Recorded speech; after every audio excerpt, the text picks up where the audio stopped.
하나의 숙청의 의미는 그런 데 있는 것 같아요. 정치가, 그러니까 정치라는 건 결국에 선출된 권력이잖아요. 대통령도 그렇고 뭐 국회도 그렇고 국민의 투표에 의해서 선출된 권력인데, 국민의 투표에 의해서 선출된 이 권력인 정치가 군을 통제하는 그런 확실한 계기가 된 게 저는 이 하나의 숙청 사건이 아니었나 이렇게 보고 있습니다. 김영삼 대통령 기념재단의 YS 리플레이 1편 다시 보는 김영삼 하나회 척결속으로. 지난해 12월 3일 날 윤석열 대통령이 비상계엄을 일으켰습니다. 이 특수부대가 국회로 들어오는 장면들을 온 국민이 이제 TV를 통해서 또 봤었죠. 근데 이제 저는 그 영상들을 보면서 좀 의아한 부분들이 있었어요. 그러니까 5, 60대 의원들이 월담을 했다 뭐 이런 얘기들이 많이 나왔었는데, 5, 60대 의원들이 담을 넘어가는데도 이제 뭐 군이나 이제 경찰이 그것들을 제지하지 않고 또 굉장히 소극적으로 이렇게 좀 대하는 모습들을 많이 볼 수 있었죠. 실제로 이제 현장 지휘관들도 보면은 적극적으로 나서진 않았던 것 같아요. 그래서 이제 노벨 문학상 수상자인 한강 작가도 이런 표현을 했습니다.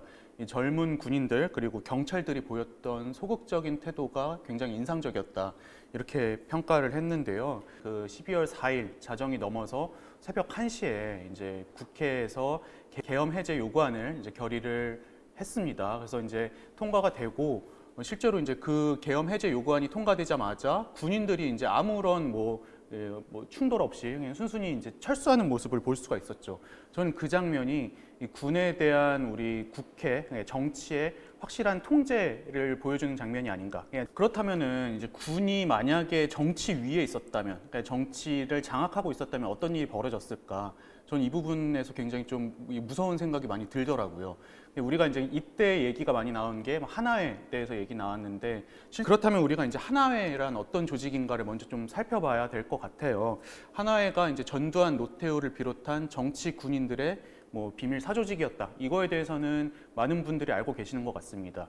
먼저 이 하나의 주축이 되는 것은 육군사관학교 11기인데요. 육군사관학교 11기는 1951년도에 최초의 정규 4년제로 입교한 이 200명의 이제 200여 명의 이 장교들이 육군사관학교 11기입니다. 전두환, 노태우, 김복동 이런 이제 영남 지역 출신 이 육사 생도들이 본인들만의 조직을 만듭니다. 처음에는 오성회라는 이름이었어요. 아마 5명이었어서 오성회라고 지은 것 같은데, 처음에는 이 5명의 사조직에 불과했던 이 오성회가 점점 규모를 이제 확대해 나가면서 나중에는 육사 36기까지 수백여 명의 이제 현역 군인들로 형성이 된 하나회가 됩니다. 실제로 이 하나회 전체 규모가 어느 정도였는지는 하나회 소속 군인들도 잘 몰랐다고 해요. 이 하나회 자체가 점조직 형태로 이렇게 좀 활동을 이어가고 있었기 때문에 지도부, 수뇌부라고 할 수 있는 몇 명을 제외하고는 하나회 전체 규모를 잘 모를 정도로 되게 비밀리에, 또 이제 뭐 암약을 했다고 해야 되나요? 비밀리에 이제 좀 운영이 되었다라고 볼 수 있습니다. 이제 어느 조직이든 사실 자기들끼리만 잘한다고 해서 뭐 잘 되는 건 아니잖아요. 앞에서 또 이렇게 당겨주는 인물이 있어야 되는데, 이 하나회의 후견인이라고 할 수 있는 인물이 바로 박정희 대통령이었습니다. 전두환을 비롯한 군인들에게 기회가 찾아온 사건이 있었는데요. 바로 5.16 군사정변이었습니다. 이제 전두환 대위가 당시에 나서게 됩니다. 전두환 대위가 이때가 이제 기회라고 생각을 해가지고 본인이 이제 육사 생도들을 모아서 시내에서 이 육사 생도들이 이제 5.16을 좀 지지하는 그런 어떤 퍼레이드를 벌이게 되는데요. 이 육사 생도들의 퍼레이드가 굉장히 이제 좀 효과가 있었다라고 볼 수 있는 게, 당시만 해도 1960년대 초반이었잖아요. 이때만 해도 육군사관학교 출신 군인들이다 하면은 대한민국에서 최고 엘리트로 꼽히는 집단이었는데, 이들이 이제 5.16을 지지한다는 것들이 이제 시민들 사이에서도 크게 이제 화제가 됐고, 또 이게 이제 박정희 어떤 그 집권 세력에 이제 또 명분을 준 측면도 있었죠. 이때 이제 박정희의 눈에 든 전두환은 박정희 대통령이 이제 집권하고 나서부터 굉장히 승승장구하게 되는데요. 1967년 8월에 전두환이 이 수도경비사령부, 지금은 수도방위사령부죠. 이 수도경비사령부의 30대대 대대장으로 임명이 됩니다. 근데 이 30대대가 뭐 하는 데냐? 청와대 지키는 데거든요. 청와대 경비를 담당하는 이 지휘관이 됐다는 것은 그만큼 박정희 대통령을 지근거리에서 보좌할 수 있게 됐다는 것과 다르지 않는데요. 근데 또 전두환이 이제 박정희의 이쁨을 받게 되는 사건이 하나 있었어요. 뭐냐면은 이제 처음에 본인이 30대 대대장으로 임명을 하고 보니까는 이 청와대가 보면 우리가 뒤에 이제 산이 있잖아요. 근데 산에서 만약에 적군이 이제 산을 침투해 오면은 그걸 방어하기가 좀 어렵겠다라고 판단을 한 거예요. 그러면서 제안을 한 게 이 상부에다가 청와대 앞에 있는 대포들 중에 한 10문 정도를 청와대 방향으로 돌려놔야 된다. 그래서 이제 뒷산에 이제 무장공비나 이런 적군이 침투를 할 때 조명탄을 쏴야 된다. 이런 제안을 한 겁니다. 실제로 6개월쯤 뒤, 반년도 지나지 않아서 청와대 뒷산으로 김신조 일당이 침투를 하게 되죠. 그래서 김신조 일당이 당시에 들어와서 이제 대부분이 사살되었고 김신조는 생포가 됐는데 김신조가 이때 이런 얘기를 해서 굉장히 화제가 많이 됐죠. 뭐 박정희 목 따러 왔다. 근데 이제 이 사건을 효과적으로 막았기 때문에 여기서 이제 이 전두환은 박정희 대통령의 신임을 훨씬 더 얻게 되는 그런 계기가 됐었고요. 그래서 이후에 1973년에 그 이제 수도경비사령부 일부 군인들이 이후락 당시 중앙정보부장을 뭐 박정희의 후계자로 밀려고 한다 이런 이제 좀 이 루머 아닌 루머가 돌아서 이걸 이제 윤필용 사건이라고 하는데 이 윤필용 사건을 계기로 수도경비사령부 뭐 사령관을 비롯해서 많은 군인들이 숙청이 되고 이제 옷을 벗게 됩니다. 전두환은 근데 이때 다행히 좀 화를 면했고요. 그리고 이제 12.6 사태가 일어났고 박정희 대통령이 서거하고 12.12 쿠데타로 전두환이 이제 정권을 장악하게 되는 거는 뭐 많은 국민들이 알고 계실 거예요. 그리고 영화 서울의 봄에서도 잘 나타나는 사건이긴 하죠. 그러면서 이제 전두환의 시대가 1980년대에 열리게 됐는데 이 전두환의 시대라는 거는 또 다른 얘기로 하면은 하나회 시대라고도 할 수 있을 것 같습니다. 실제로 이제 이 전두환과 노태우가 주축이 된 하나회가 이 시절에 군의 주요 요직을 차지하게 됩니다. 그래서 전두환 노태우 대통령이 임기에 있었던 12년 동안 뭐 육군참모총장, 보안사령관, 그리고 수도경비사령관 뭐 이런 군의 주요 요직들을 대부분 이제 하나회 출신들이 장악을 하게 됐고요. 워낙에 이제 하나회가 뭐 군뿐만이 아니라 정부, 국회까지 많은 어떤 자리들을 차지하고 있었기 때문에 실제로 이 하나회를 척결한다는 것이 가능할까? 이런 의구심을 가졌던 분들이 굉장히 많았고 또 1992년 김영삼 대통령이 대선에서 승리하고 93년에 문민정부가 출범한 이후에도 사실 하나회 척결에 대해서는 좀 회의감을 갖는 여론들이 굉장히 많았어요. 그래서 이 노태우 정부의 마지막 국방장관을 했던 최세창 장관 같은 경우에 또 이런 얘기를 했습니다. 문민정부는 군과 협조 잘 될 거다. 그리고 군대는 대통령이 아니라 우리 하나회에서 관리를 하겠다. 어떻게 보면은 선을 넘는 발언이라고도 할 수 있죠. 왜냐면은 엄연히 이제 군 통수권자인 대통령이 있는데 이 군 통수권자인 대통령이 아니라 우리 하나회가 군을 관리하겠다라는 거는 대통령에 대한 뭐 항명이라든지 뭐 이런 걸로 볼 수가 있는데 이 시절에 뭐 하나회의 어떤 위세를 생각한다면은 뭐 충분히 또 가능했던 발언이 아니었나 이런 생각이 듭니다. 근데 이제 이 워낙에 이제 하나의 장악력이 컸다 보니까는 외신에서조차 이 군과의 동거를 하게 될 것이다. 문민정부는 군을 완전히 떨쳐낼 수 없을 것이다. 이렇게 평가를 했는데요. 훗날에 이제 김영삼 대통령이 SBS와의 인터뷰에서 이런 얘기를 했어요. 이런 평가들이 나오고 있을 때 본인은 이렇게 속으로 생각을 했다고 합니다. 웃기지 마라. 내가 그렇게 더럽게 대통령 하진 않겠다. 그냥 꼭 당신들은 이제 척결하고 말겠다라는 어떤 의지를 좀 보여준 게 아닌가 싶어요. 이 문민정부가 들어서고 나서 이제 또 슬슬 이 조짐이 나타나기 시작합니다. 어떻게 보면 복선이라고도 할 수 있을 것 같은데요. 1993년 3월 5일에 이 육군사관학교 졸업식이 있었는데요. 이때 김영삼 대통령이 축사를 하면서 국군 통수권자로서 이런 얘기를 했어요. 올바른 길을 걸어온 대다수 군인에게 당연히 돌아가야 될 영예가 상처를 입었던 그런 불행한 시절이 있었다. 나는 오늘 이 자리에서 국군의 명예와 영광을 되찾아주는 일에 앞장설 것을 다짐한다. 이렇게 얘기를 했습니다. 이게 어떻게 보면은 이제 내가 하나회는 꼭 반드시 척결하고 말겠다는 이런 암시를 보여줬던 게 아닌가 싶습니다. 그리고 이제 그로부터 3일 뒤인 1993년 3월 8일 이날이 이제 우리가 굉장히 기억해야 될 날이 아닌가 싶은데요. 이날 아침에 이 김영삼 대통령이 권영애 국방장관과 이제 아침 식사를 하던 자리에서 이렇게 물었습니다. 그 장관님, 우리 군인들은 사직을 어떻게 합니까? 이렇게 물어보니까 이 권영애 장관이 이렇게 대답했습니다. 사표는 따로 없지만 국군 통수권자가 명령을 하면 그 인사 명령에는 복종해야 된다. 그러니까 이제 김영삼 대통령이 이렇게 답변을 해요. 그러면 오늘 육군참모총장하고 기무사령관 바꾸겠습니다. 이렇게 얘기를 합니다. 그래서 이제 이 전광석화처럼 이 두 자리를 경지를 하고, 그리고 신임 육군참모총장에는 김동진 연합사 부사령관을, 그리고 기무사령관에는 이제 김도윤 기무사 참모장을 임명을 하게 됩니다. 그래서 이제 권영애 장관이 이분들을 추천을 하고 나서 김영삼 대통령이 이분들을 청와대로 불렀어요. 그래서 이제 간단한 임명 절차만 거친 뒤에 빨리 부대로 돌아가서 취임식 가지라라고 이제 명령을 하게 됐습니다. 근데 이제 이 김영삼 대통령이 이 아침 식사에서 이분들을 경질하겠다, 이 두 자리를 경질하겠다 하고 이제 선언을 하고 임명을 할 때까지 소요된 시간이 4시간 5분이었다고 합니다. 그냥 밥 먹는 자리에서 경질하겠다고 얘기를 하고 바로 이제 신임 사령관을 임명하는 데까지 4시간 만에 전광석화처럼 하나의 숙청이 시작된 거죠. 군 내부에서도 동요가 일어난 거예요. 특히 비하나회 이제 군인들의 이제 불만이 좀 터져 나올 어떤 시기가 된 거죠. 그동안 보면은 본인들은 성실히 군복무에 일하고 최선을 다했는데도 불구하고 하나회에 줄 서지 않았다는 이유로 승진이나 이런 데서 좀 배제된 군인들이 있었을 거 아니에요. 그래서 결정적인 사건이 하나 발생을 하는데요. 4월 2일 날 이제 이 군인 아파트들이 있던 서울 동빙고동 일대에서 의문의 전단이 돌게 됩니다. 바로 하나회 소속 군인 명단이 담긴 전단이었어요. 이 전단에 따르면은 이 하나회 소속 군인이 142명이나 된다 해가지고 세간에 굉장히 충격을 많이 줬었는데요. 이것 때문에 이제 뭐 그날 9시 뉴스에도 등장을 하고 이제 좀 사회가 발칵 뒤집어지게 되죠. 근데 김영삼 대통령은 이때가 이제 적기라고 생각을 한 것 같아요. 그래서 4월 2일 날 바로 이제 수도방위 사령관 안병호 중장이랑 특전사령관 김영선 중장을 전격 보직 해임을 했고요. 또 이제 4월 15일에는 군 인사가 이루어졌는데요. 이때 이제 이 하나회 소속 군인들에 대한 배제가 대대적으로 이루어졌습니다.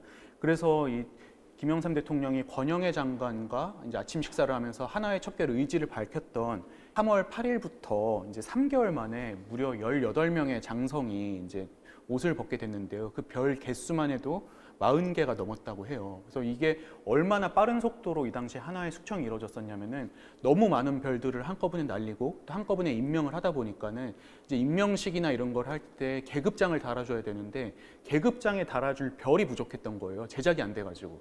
그래서 이제 그 국방부 간부들 보면은 이제 뭐 어깨나 이런 데 이제 계급장을 달고 있잖아요. 간부들이 달고 있는 그 계급장을 빌려가지고 이제 임명식에 쓸 정도로 이제 빠른 속도로 하나의 숙청이 이루어졌습니다. 1993년 7월에 하나의 사건이 발생을 합니다.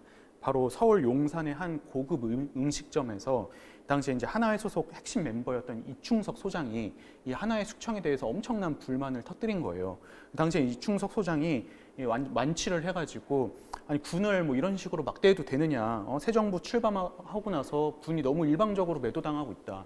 하나의 소속 군인들이 잘한 것도 있는데 너무 이런 식으로 제거한다는 건 잘못 아니냐, 이렇게 막 분통을 터뜨리면서 이 막 술잔을 이제 바닥에 집어던져서 깨고 만취가 된 채로 집에 돌아갔다고 합니다. 근데 이 소식이 어떻게 김영삼 대통령 귀에 안 들어가겠습니까? 근데 김영삼 대통령이 이 소식을 듣고 요것들 가만히 두면 안 되겠다, 뿌리까지 그냥 제거를 해야겠구나, 이제 결심을 좀 하게 됐습니다. 그 뿌리라는 거는 장성뿐만이 아니라 이제 영관급, 뭐 이게 대령, 중령, 소령 이런 영관급과 대위 같은 위관급 소속 군인들까지 모두 제거를 해야겠다라고 이제 판단을 한 거죠. 그러면서 이제 9월 27일에 대령 진급 대령 진급자가 이제 발표가 됐는데 하나회 소속 군인들이 전원 탈락했다고 해요. 일련의 과정들을 거치면서 하나회 소속 군인들은 모두 이제 예편을 하거나 아니면은 이제 좌천되는 그런 수모를 겪게 되고요. 문민정부는 1994년 4월에 공식적으로 하나의 숙청 작전을 완료했다고 선언을 했습니다. 김영삼 대통령은 그동안 군에 썩어 있는 고름을 제거하는 데도 이제 박차를 가했는데요. 대표적인 사업이 율곡 사업이라고 할 수 있어요. 우리가 뭐 예측할 수 있듯이 무기를 산다는 게 뭐 리베이트 같은 것들도 있을 수 있고 온갖 비리가 난무할 수 있는 거잖아요. 이 율곡 사업에 대한 대대적인 수사가 이루어진 끝에 전직 뭐 국방부 장관이나 뭐 합참의장이나 이런 사람들이 대거 또 이제 수사로 이제 또 수사를 받게 되는 그런 일도 있었습니다. 근데 이제 93년이 전 되게 좀 재미있는 해였던 것 같아요. 되게 역동적인 해가 아니었나 싶은데요. 이 하나의 숙청뿐만이 아니라 김영삼 대통령이 이제 임기를 시작하고 나서 첫 국무회의 때 자신의 재산을 공개하면서 공직자 재산 공개를 또 시작을 했죠. 그리고 이제 하나의 숙청이 이루어졌고 또 그해 여름에는 전격적인 금융실명제가 도입이 됐습니다. 그러니까 이제 국민들이 그동안 염원하던 온갖 개혁 조치들이 한 해에 몰아서 이제 좀 진행이 되다 보니까는 이 김영삼 대통령에 대한 국민적인 인기가 어마어마하게 치솟았죠. 그래서 어느 정도였냐면은 그 당시에 이제 MBC에서 청소년 500명을 대상으로 앙케이트를 했어요. 이 한국의 100대 스타라는 앙케이트였는데 이제 뭐 정치인뿐만이 아니라 연예인, 스포츠 스타가 뭐 온갖 분야를 망라해가지고 누구를 제일 좋아하느냐 이렇게 이 여론조사를 했는데 1위가 바로 김영삼 대통령이었고요. 2위가 당대 최고 이제 인기를 누리고 있던 연예인인 고 최진실 씨, 그리고 3위가 농구 스타, 농구 대통령 허재였다고 합니다. 그러니까 지금으로 치면은 뭐 방탄소년단이나 뭐 아이브 아니면 손흥민 선수보다 이 대통령이 인기가 더 많은 게 되게 좀 이해하기 어려운 이런 상황이었는데 그만큼 뭐 청소년 뭐 아니면은 뭐 청년이나 뭐 중장년층을 망라해서 김영삼 대통령에 대한 국민적인 인기가 얼마나 대단했는지를 좀 알 수 있었던 대목이었던 것 같아요. 이 하나의 숙청 과정 그리고 이제 우리가 최근에 겪었던 비상계엄 사태를 보면서 이런 생각이 들었어요. 21세기 들어서도 군부 쿠데타는 많이 일어났죠. 세계적으로 보면 뭐 2013년에는 이집트에서 쿠데타가 있었고 또 2021년에는 미얀마에서도 군사 쿠데타가 일어났었는데 이 군사 쿠데타, 뭐 계엄 이런 것들이 과연 저개발국이나 개발도상국에서만 일어나느냐? 그렇지 않다. 선진국에서도 이런 사건들이 일어날 수 있다는 거를 우리가 최근에 경험을 했었잖아요. 근데 만약에 김영삼 대통령 시기에 하나의 숙청이나 이런 것들이 제대로 이루어지지 않고 하나회가 여전히 이 군 내에서 막강한 영향력을 행사를 하고 있었다면은 전 이번 비상계엄도 결코 이번에 국회가 좀 조속히 종결지었던 것처럼 순순히 끝나지 않았을 거다라고 생각을 하고요. 그런 점에서 이 하나의 숙청의 의미는 그런 데 있는 것 같아요. 그냥 정치가 그러니까 정치라는 건 결국에 선출된 권력이잖아요. 대통령도 그렇고 뭐 국회도 그렇고 국민의 투표에 의해서 선출된 권력인데 국민의 투표에 의해서 선출된 이 권력인 정치가 군을 통제하는 그런 확실한 계기가 된 게 저는 이 하나의 숙청 사건이 아니었나 이렇게 보고 있습니다. 그래서 이제 역사라는 게 언제든지 과거로 돌아갈 수 있고 그만큼 돌아가지 않을 정도로 공고한 시스템을 만드는 게 굉장히 중요한데 이 김영삼 대통령의 하나의 숙청이 그 과정에서 어떤 전환적인 굉장히 큰 역할을 했다. 저는 여기에 이제 하나의 숙청의 첫 번째 의의가 있다고 생각을 하고요. 두 번째 의의는 여기에 있는 것 같아요. 김영삼 대통령 같은 경우에 상대방, 심지어 나와 대립하던 상대와도 타협하는 걸 꺼리지 않았죠. 특히 이제 국민이 요구하는 게 있다면 어떤 커다란 개혁을 위해서라면은 그런 타협을 하는 거를 이제 결코 두려워하지 않았는데 저는 하나의 숙청 과정에서도 보면은 이제 만약에 김영삼 대통령이 군 전체를 어떤 과거의 역사를 이유로 적폐로 몰았더라면은 과연 하나의 숙청이 가능했을까? 전 결코 그러지 않았다고 생각을 합니다. 군 내에서 온건파 그리고 하나의 소속이 아닌 비하나의 군인들과의 어떤 암묵적인 연대가 있었기 때문에 우리가 이제 하나의 숙청을 깔끔하게 완료를 지을 수 있었던 게 아닌가 이렇게 생각을 해요. YS 하나의 척결은 사실상 다른 누가 아닌 YS였기 때문에 가능하다고 보는데 어떻게 생각하시나요? 하나의 숙청은 김영삼 대통령이 아니었다면 누구도 못했을 거다라고 생각을 하는 게 일단은 어떤 개혁을 위해서 좌고우면하지 않는 김영삼 대통령의 캐릭터가 가장 많이 좀 반영된 어떤 개혁 중에 하나가 아니었나 싶어요. 김영삼 대통령도 나중에 인터뷰에서 이런 얘기 하더라고요. 본인이 하나의 숙청 안 했으면은 김대중 노무현도 대통령 못 됐을 거다 하는데 저는 사실 그 말도 맞는 말씀이라고 생각을 합니다. 김영삼 대통령이 군사 독재 시절 동안 또 국회의원을 굉장히 많이 했잖아요. 이 대통령이 되기 전까지 무려 9선을 해서 우리나라 역대 최고 기록을 지금 가지고 있는데요. 근데 국회의원 기간 동안 상당 기간을 또 국방위원회 소속 위원으로 이제 활동을 했습니다. 아무래도 김영삼 대통령 본인이 국방위원회에서 오랫동안 보고 들은 게 있다 보니까는 어떤 자리가 이제 군의 핵심 자리인지를 정확히 알고 있었고 그것이 이제 필요한 요직들을 바로바로 이제 교체를 하는 하나의 척결 과정에서 드러나지 않았나. 그래서 저는 여기서도 김영삼 대통령의 진가가 좀 나타나지 않았나 이렇게 생각을 합니다. 추가로 질문 하나 감사드리겠습니다. 3당 합당이 아니었다면 문민정부를 시작할 수 있었을까 하는데요. 그렇다면 군정중식은 한참 뒤에나 가능하지 않았을까 하는데 어떻게 생각하시나요? 이제 3당 합당에 대해서는 우리가 이제는 다시 생각해야 되지 않나 이렇게 생각이 돼요. 그러니까 김영삼 대통령이 그때 이제 이런 얘기를 했잖아요. 호랑이 잡으러 호랑이 굴에 들어간다. 근데 만약에 김영삼 대통령이 이제 3당 합당 이후에 당시에 민정계와 타협하고 뭐 하나회도 그대로 놔두고 이랬다면은 저는 엄청 비판을 받았어야 된다라고 생각을 하지만 실제로 이제 이 3당 합당 이후에 대권을 쥐고 나서 뭐 이제 전두환 노태우 전 대통령도 처벌을 했었고 또 하나회도 숙청을 한 거잖아요. 저는 김영삼 대통령이 원래 얘기했던 어떤 호랑이 잡으러 호랑이 굴에 들어간다는 그런 모습들을 좀 보여주지 않았나 생각을 하고요. 저는 이제 우리가 어떤 개혁을 추진하는 데 있어서 타협을 통한 개혁을 결코 이제 좀 뭐 비난할 게 아니라 이제 어떤 개혁을 추진하는 그 과정을 봐야 되지 않나 그렇게 생각을 합니다. 김영삼 대통령이 하나회를 이렇게 효과적으로 척결해 준 덕분에 우리가 탄탄한 이 민주주의 기반 위에서 또 대한민국의 번영을 지금 꿈꿀 수 있는 게 아닌가 이런 생각이 들었습니다. 그래서 우리가 이번 비상계엄 사태가 종결되더라도 이 김영삼 대통령의 하나의 척결에 대해서는 좀 잊지 않았으면 좋겠다는 측면에서 이번 강의를 좀 기획을 하게 되었고요. 앞으로도 김영삼 대통령에 대한 많은 애정과 관심 부탁드리도록 하겠습니다. 감사합니다. 이동수 작가님 강연 들으셨는데 한 말씀 부탁드리겠습니다. 오늘 하나회 해체에 관련해서 숨어있는 이야기들도 많이 들을 수 있어서 너무 재밌었고요. 다음에 기회 되면 또 참여하고 싶습니다. 네, 감사합니다.